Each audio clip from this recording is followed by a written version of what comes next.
Pangandaran merupakan wilayah paling ujung di selatan Jawa Barat yang menyimpan keindahan panorama alam yang sangat mempesona. Destinasi wisata di wilayah hasil pemekaran Kabupaten Ciamis ini terus berkembang. Pantai Barat dan Pantai Timur menjadi pusat peradaban pariwisata dan menjadi barometer kunjungan wisata di Pangandaran. Pangandaran masih terus berbenah, mewujudkan mimpi besarnya sebagai kabupaten pariwisata berkelas dunia. Saya dengan Pak Wabu menjadi pemimpin, menjadi orang yang diberi amanah di Pangandaran ini 2016. Tentu sebetulnya ada dua pekerjaan saya. Yang pertama adalah menyelesaikan, memenuhi hal-hal yang mendasar bagi kepentingan masyarakat, pendidikan kita, kesehatan kita, infrastruktur kita. Yang kedua adalah dalam rangka pencapaian visi sebagai tujuan wisata yang berkelas dunia. Ya, yang pertama adalah mengenai infrastruktur. Alhamdulillah dari 540 km jalan yang rusak ketika saya masuk, insya Allah sampai 2020 ini mendekati angka 100%. Mungkin hanya 1-2 km atau sekian kilometer di masing-masing kecamatan. Kesehatan, alhamdulillah saya kira penyediaan sarana kesehatan, puskesmas dari 14 kita sudah bangun 11 dengan kualitas yang cukup memadai, representatif. Yang kedua, insya Allah rumah sakit sudah selesai. Ya, kita rumah sakit berharap paling lambat di awal Maret ini sudah bisa berjalan. Dan ini adalah suatu pola kebijakan, suatu program yang sangat luar biasa. Saya sendiri yang menjalani kadang-kadang tidak percaya bisa seperti ini sekarang. Rumah sakit itu dibangun dengan dana 266 miliar di lahan 5 hektar dan Arkesa kurang lebih 140 hektar. Alhamdulillah sekarang ini bisa terbangun dengan baik. Ya, padahal uang kita juga tidak terlalu banyak. Atas kerjasama yang luar biasa, rumah sakit ini bisa berjalan dengan baik. Di bidang pendidikan, pemerintah Kabupaten Pangandaran menggratiskan biaya sekolah dari tingkat sekolah dasar hingga jenjang sekolah menengah atas. Terobosan ini merupakan bagian dari program Pangandaran Hebat. Sebagai apresiasi, pemerintah Kabupaten Pangandaran memberikan beasiswa berupa biaya pendidikan kepada mahasiswa PSDKU Unpad dan Stitnu. Setelah saya kaji, saya teliti, ternyata emang struktur ekonomi kita menengah ke bawah. Di tukang beca, tukang nyadap, atau orang-orang kecil susah untuk belajar kayak SLTA karena ada uang bangunan ya, yang di atas 2 atau 3 jutaan berat bagi mereka.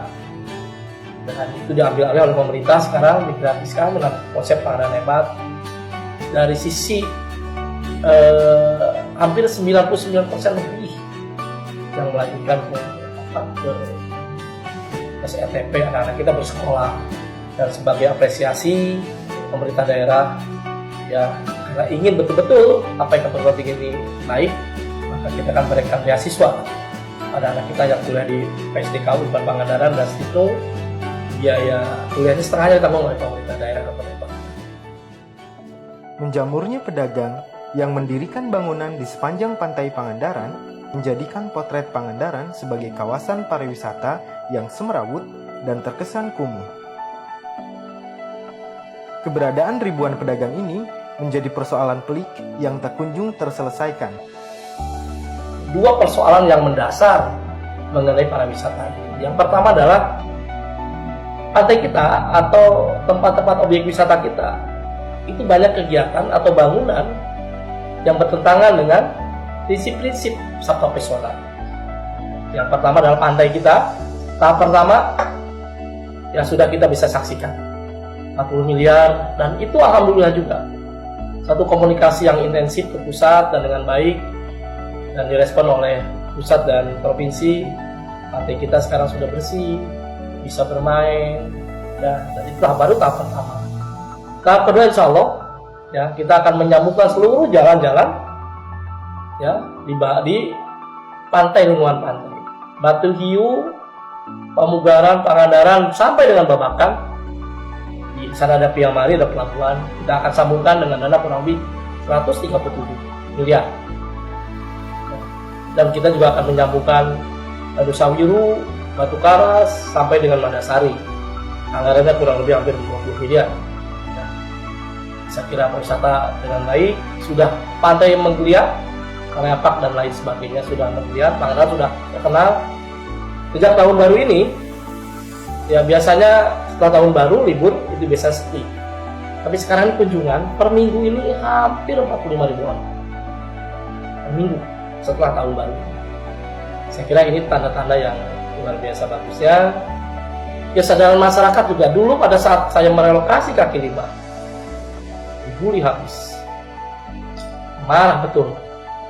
Tapi sekarang nada itu semakin kecil kedengarannya, karena mereka merasakan betul penataan ini ternyata emang membawa berkah kunjungan yang semakin baik ke Pangandaran. Artinya roda perekonomian mereka berjalan dengan baik. Yang persoalan yang kedua mengenai wisata adalah mengenai akses kita yang terlalu jauh dari pusat-pusat keramaian, dari Jakarta, lapangan kerja dan sebagainya. Ya, insya Allah dalam komunikasi saya dengan pemerintah pusat, dengan pemerintah provinsi, yang sudah pasti, hampir pasti 2021 ini tol Bandung Cilacap, Jawa Tengah, exit tolnya keluar di Kali Puncak Pangandaran itu akan mulai dibangun 2021 dan di Pangandaran selesai 2024. Artinya tidak lama lagi Bandung Pangandaran lagi tempuh dengan 2,5 jam atau 3 jam ke Pangandaran. Apalagi nanti ada kereta cepat dari Jakarta 2021-2022 sudah selesai. Maka Jakarta hanya bisa mungkin 4 jam ke Pangandaran. Banyak prestasi yang sudah kita toreh, PTP, sakit kita sudah B, ya puskesmas kita juara 1 kategori perkotaan di Jawa Barat, ya desa wisata terbaik nasional, ya DOB terbaik nasional. Saya kira itu sebuah prestasi. Dan itu menjadi pembelajaran buat kita. Kalau kita mau, kalau kita fokus apa yang tidak bisa dicapai. Walaupun kita baru 7 tahun, 8 tahun kabupaten, ya apabila kita bekerja sama dengan baik, dilakukan dengan fokus, saya sebagai dirijennya, bergabung dengan kekuatan dewan, para pejabat di pemerintah dengan masyarakat bersama-sama, menuju Pangandaran yang hebat, saya kira akan berjalan.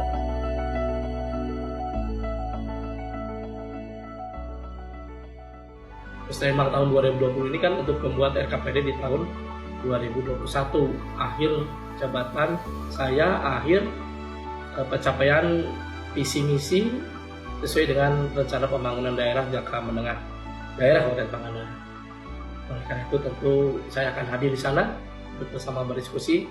Saya akan sampaikan tentang kebijakan makro, capaian kebijakan makro.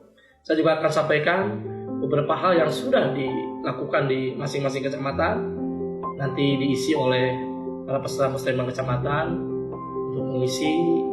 Dan karena saya melihat fokus infrastruktur hampir sudah selesai, mendekati 100%, maka tentu sekarang kita melihat ke upaya lain, yaitu penguatan sumber daya manusia dan penguatan ekonomi masyarakat Pangandaran. Apa yang ada di masing-masing, apa yang sudah dikerjakan masing-masing, nanti kita diskusikan dan tentu akan menjadi pertimbangan kami dalam rangka mengambil kebijakan di 2021. Selamat bermusyawarah, selamat bermusyawarah, ya. Ayo kita berpikir untuk lebih membangun kebersamaan akan menjadi Pangandaran yang hebat. Terima kasih. Wassalamualaikum warahmatullahi wabarakatuh.